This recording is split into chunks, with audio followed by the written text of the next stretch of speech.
Okay, let's talk about my business goals for 2026. And I guess to start with, we should maybe kind of go through where the business is currently. So I've been running a newsletter and podcast more or less full time since early 2020. They both focus on the media industry, and I use that term very broadly to cover everything from kind of traditional news media to kind of like the Hollywood and streaming industry, and then also the creator economy, everything from like, the rise of Substack newsletters to the dominance of YouTubers to independent podcasts and stuff like that. Probably the thing I'm most known for is I regularly interview really successful media entrepreneurs and kind of have them walk me through step by step how they built their businesses. And basically, I take those interviews and I turn them into kind of long form case studies that are like anywhere from 1,500 to 2,000 words. And then I also create podcast episodes out of those interviews. There's like an audio version, and then there's a video version that goes up on YouTube. So for the last 6 years or so, a little less than 6 years, the business has been primarily monetized through subscription revenue. I charge for paid subscriptions through Substack. And then some of my income has also been supplemented through the occasional sponsorship that runs in the newsletter. And then I also do some consulting work as well, usually in the form of like paid phone calls, like when a media operator wants to get on a phone call for like an hour and just bend my ear about newsletters or their subscription strategy or some kind of other kind of venture that they're looking to launch into with media. But primarily it's been subscription revenue. It's been the main business for me for the past like 5-6 years. So my first big goal for 2026 is to pivot from what I call functional content to truly creative content. I really just want to be excited about every single piece of content that I produce this year. Prior to this year, I was mainly focused on information density. Like I was just trying to provide as much value to subscribers as humanly possible. So that meant me trying to interview as many media entrepreneurs as I could and convert those into case studies and podcast episodes on a really regular cadence. I was publishing anywhere from 4 to sometimes as high as 8 episodes or case studies a month. The downside of that is like I wasn't always excited about who I was interviewing. Like I would always have a minimum criteria for who could get a case study. They needed to have like a level of success where they were generating enough revenue at least to support one person, and then obviously anything larger than that.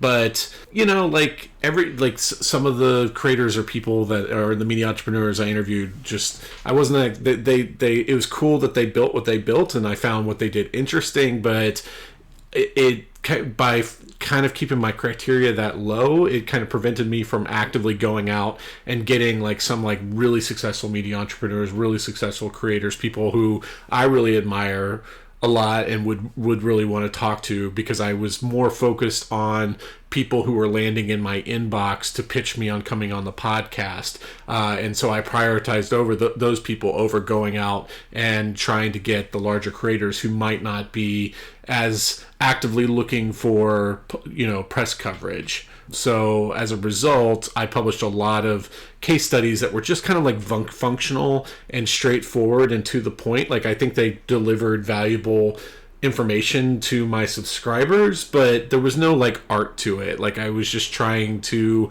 deliver the information and then move on to creating the next case study. So for 2026, I want to only focus on interviewing people that I want to interview, like creators that I really admire, but I also want to spend a lot more time on creating the articles about them and creating the podcast episodes, like doing more background research, talking to more sources, getting some good imagery to appear in the article version. Like I think most of the articles that I'll publish in 2026, I hope, they're going to look a lot more like long form magazine journalism than they will like case studies. And I got to do a few long form pieces in 2025. Like I wrote a 10,000 word article about the success of Vox's YouTube strategy and why so many of the most successful journalists on YouTube are former Vox employees. And for that, I interviewed like 10 different people. I spent hours and hours and hours of research.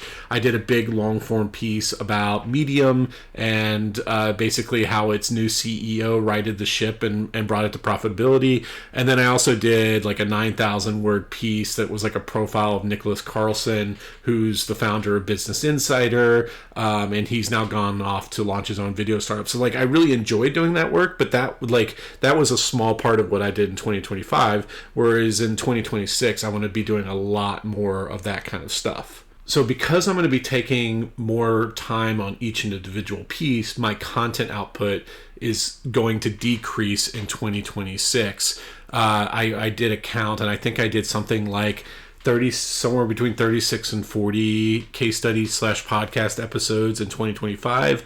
In 2026, I'm probably not going to top out at more than like 20. So I want to spend more time on these articles and podcast episodes. And then lastly, like I want to experiment a little bit more with video. Like up until now, like everything I've done with video was just a video version of my podcast. So it's just kind of two people talking. But this time I want to kind of, or this year I want to play around with video a little bit more, play around with editing. That's sort of what this vlog is that you're watching now, is my attempt to be slightly more creative and slightly more visual and something that's a little bit more tightly edited.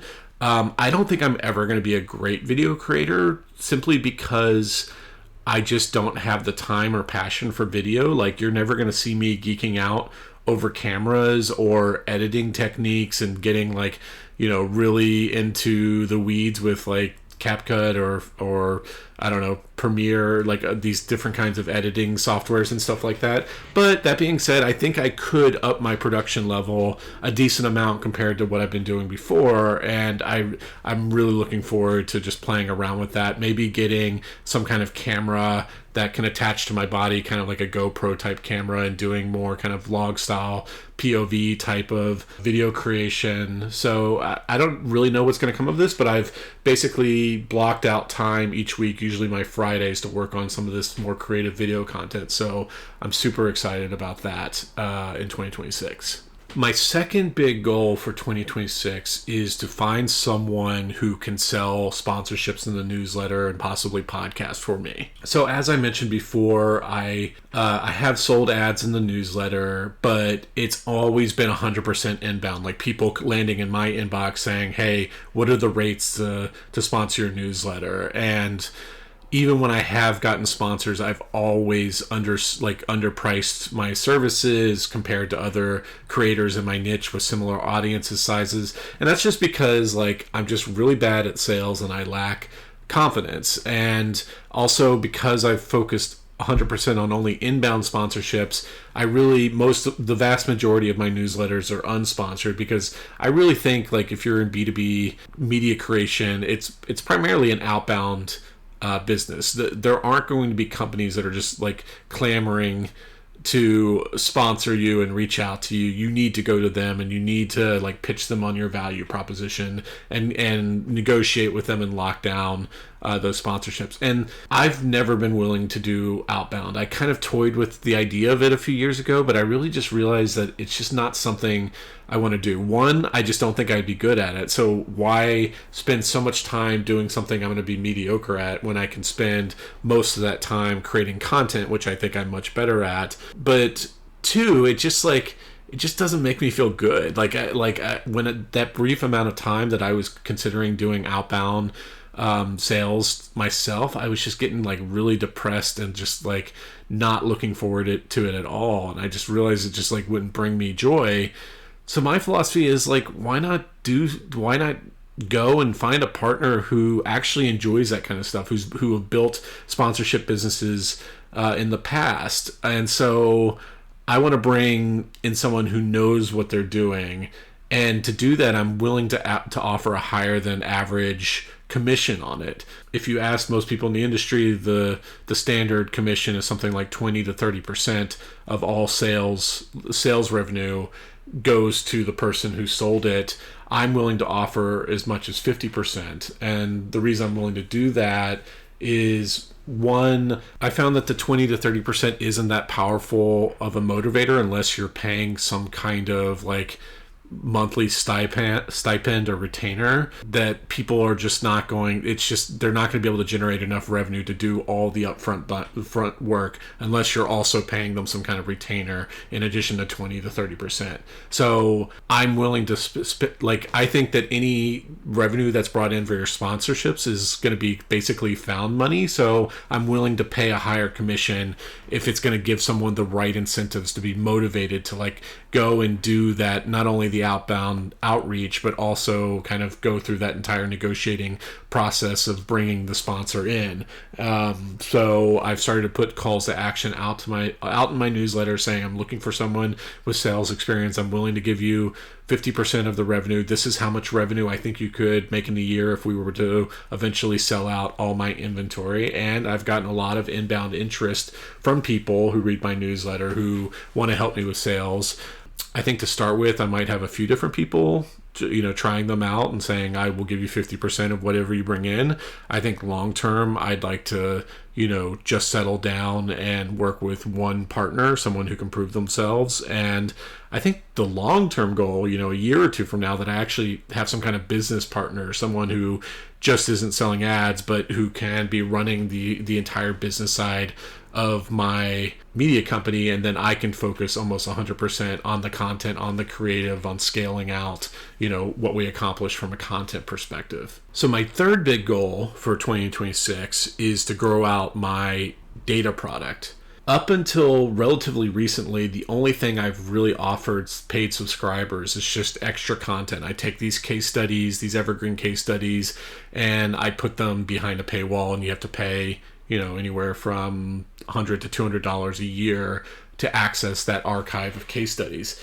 And the thing about content businesses or subscription businesses, it's really hard to convert people based on content alone. And part of it is there's just like such an abundance of free content out there that it's really, and there's so many like subscription publishers asking for money that it's just so hard to compete with content alone. Like you have to have very high value content, like super exclusive content that can't be found anywhere else, that actually delivers like actionable intelligence to the subscriber. But then you also have to produce a high enough volume of that kind of content that they feel that it's worth their subscription dollars to put in their credit card and have it either monthly or annually come out of their bank accounts. And that's just so hard to do, to create a high volume of high quality content, exclusive content, if you're just a solo creator. Because like you have to also be creating constant free content so that you get people in top of the funnel who can draw people into becoming like free subscribers to your newsletter. And you just have so many hours in the day and so many hours in the week, and it's just so hard to find that balance of creating enough free content to get people through the door and then paid content to convert them into paid subscribers. That it's just, unless you're like, you already have, 1 million subscribers or 1 million followers on social media, it's just so hard to reach the scale to get enough paid subscribers through content alone. So to solve this problem, in late 2025, I launched what I call the newsletter sponsorship index. And basically what I did is I subscribed to hundreds of popular newsletters across a wide range of both B2B and B2C newsletters. And I just started logging their sponsors. And I basically logged them into this kind of spreadsheet, this Google Sheets spreadsheet. And I'm just logging what the newsletter is, what the category it's in, and who the sponsor is. And I'm making sure to link to the specific newsletter issue so you can see the creative. I'm linking to the actual sponsor themselves so you can look at like what they're actually trying to market. And I'm just building like this evergreen database of newsletter sponsors. And I think, it could be hugely valuable to anyone who's even thinking about selling ads in their newsletters, because what's the easiest way to find a newsletter sponsor? You want to go after the brands that are sponsoring other newsletters in your niche. That's a lot easier than finding a brand that's never sponsored a newsletter before, that you don't even know if they have marketing spend to even devote towards newsletters. So I think the value proposition of this newsletter sponsorship index is really clear. I've only been running it for a little over a month. I have around 1,500 sponsorships that I've logged, and it's already driven several $1,000s in paid conversion. So I'm not going to stop putting content behind a paywall, but this is an extra added benefit for my paid subscribers that isn't just pure content. It's information, it's actionable information, and I've seen more revenue growth in the last month than I've seen in any month, the prior 5 years. So that's really encouraging to me that subscribers really see the value of this index. So up until now, I've been populating the index myself, but I just hired someone to do some part-time data entry. So I think that's going to allow me to, one, hand over more of the work to them so that I can focus more on the content side, but we can also scale up the sponsorships much more quickly, which will add even more value to the index. I'm hoping that by the end of 2026, I will have hopefully more than doubled my subscription revenue, and it's going to be even a bigger revenue driver, even as I'm starting to ramp up my sponsorship revenue as well.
So let's talk fitness goals for 2026. In 2025, I finally got back into signing up for and running races, and I actually ran the Philly Half Marathon in November, and it was a ton of fun.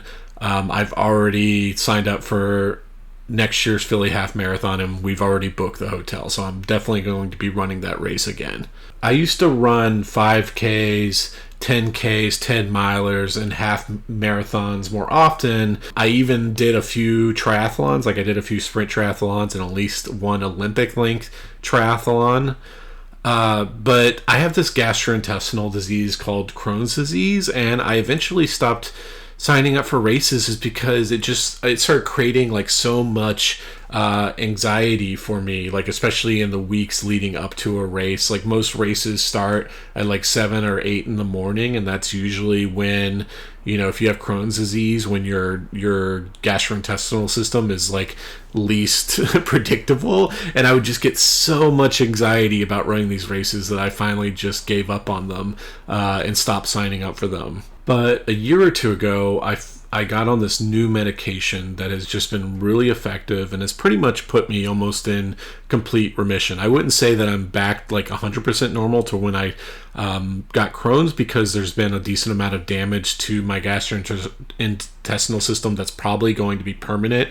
So not everything is back to normal, but I'm living about as close as a normal life as I thought I would ever achieve again. So that means two things. Is one, I can sign up for these races and run them with a lot less anxiety. I wouldn't say there's no anxiety, but there's a lot less anxiety now that I will have some kind of like accident or episode during the race. But it also means that I can start training for them without interruption, because it used to be that I would be training for like a half marathon or something like that, and I would start having some kind of medical issue where I would have a flare-up of my Crohn's disease or some other kind of related issue where I had to stop training, and I didn't feel like I could fully go into a race feeling like I had trained. So now I can really truly set out a training regimen and stick to it in the months leading up to a race. And that's what happened with the Philly Half Marathon this year is I felt really good and confident going into the race,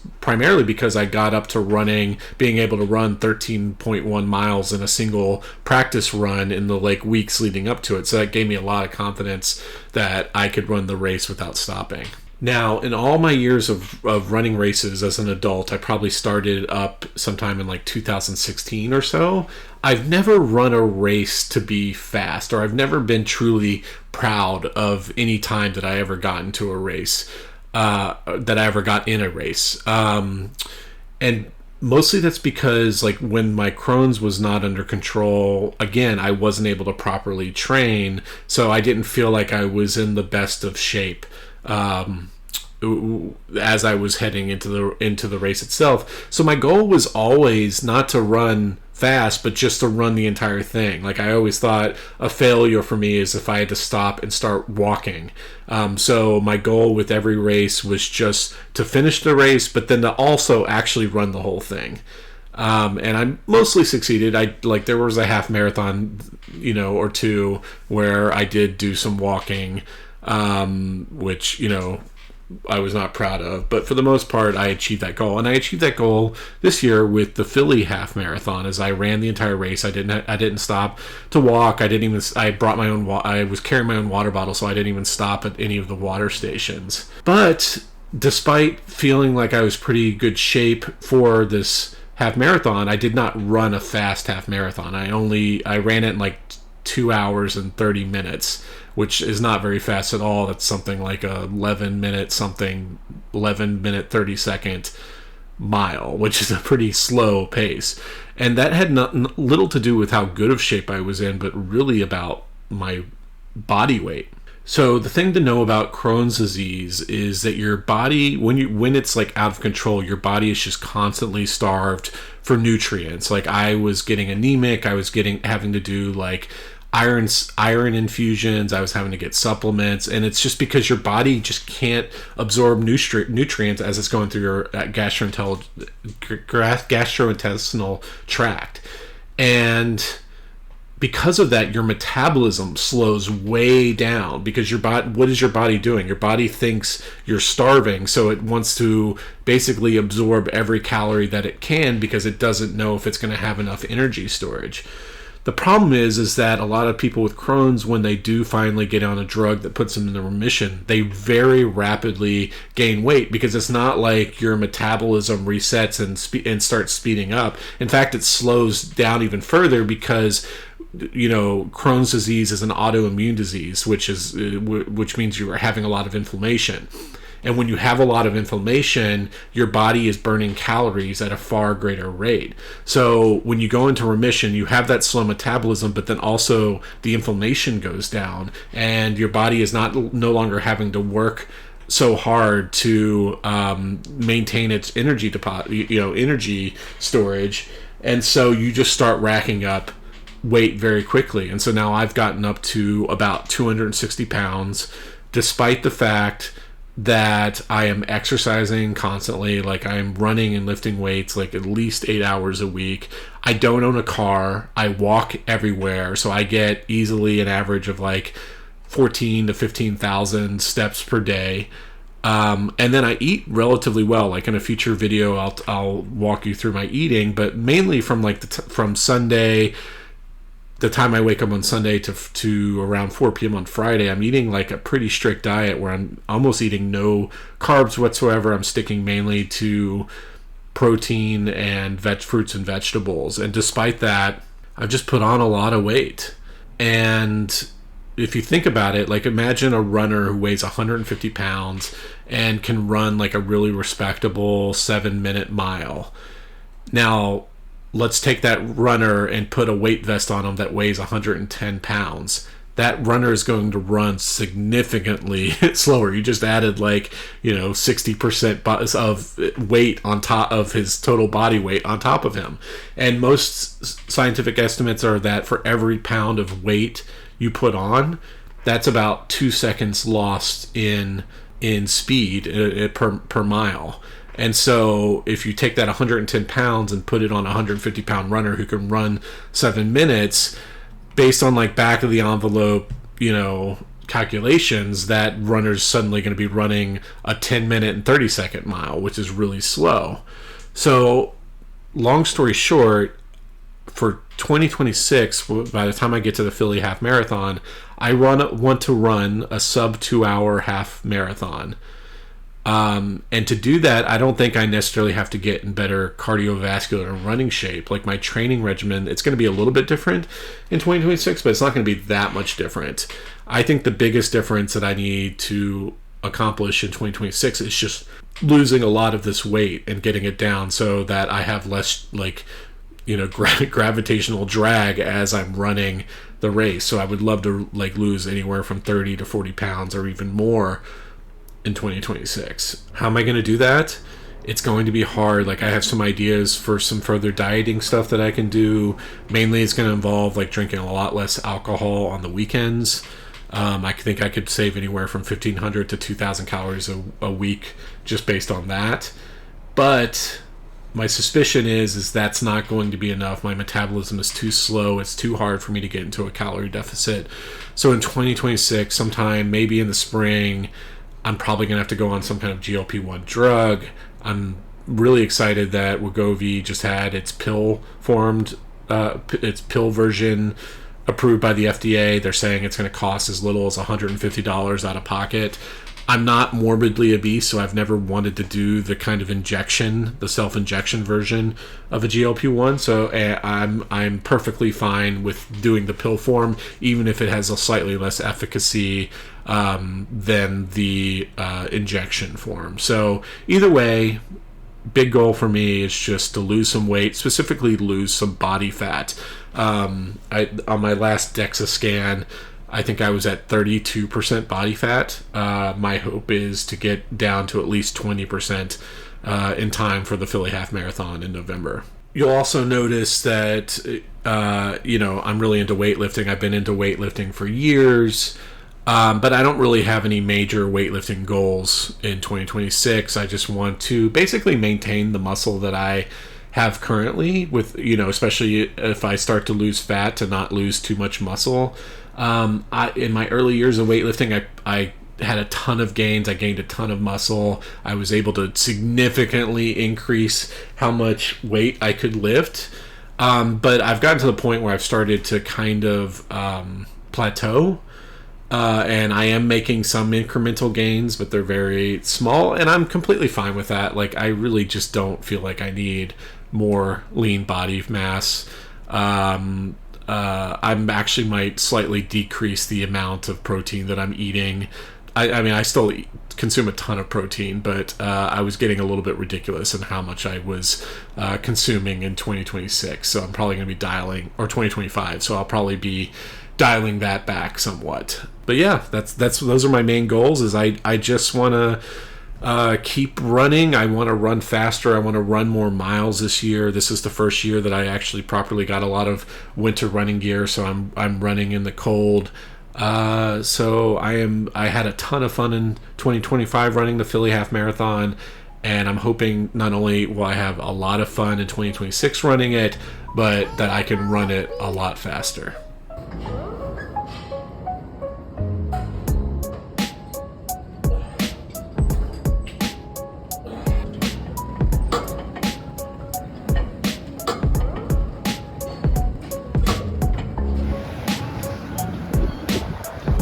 Weird angle. I put the wrong lens on it.